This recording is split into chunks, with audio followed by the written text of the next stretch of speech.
જલાલપોર પોલીસે બાતમીના આધારે ગૌરીશંકર મોહલ્લા ખાતેથી 790 રૂપિયાના ગાંજા સાથે એક ઈસમને ઝડપી પાડી વધુ તપાસ હાથ ધરી હતી.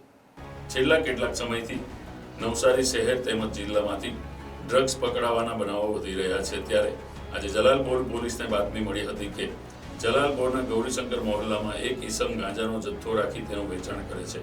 જે બાતમીના આધારે જલાલપોર પોલીસે ગૌરીશંકર મોહલ્લામાં પતરાની ચાલ નજીક રહેતા ગણેશ વિજય રાઠોડને ત્યાં રેડ કરી તેની બાજુમાં આવેલ શાંતાબેન મરાઠીના મકાનમાંથી વનસ્પતિજન્ય માદક પદાર્થ ગાંજાનો 79 ગ્રામ જેટલો જથ્થો કે જેની કિંમત 700 રૂપિયા થાય છે તે કબજે કરી અને ગણેશ રાઠોડને ઝડપી પાડ્યો હતો.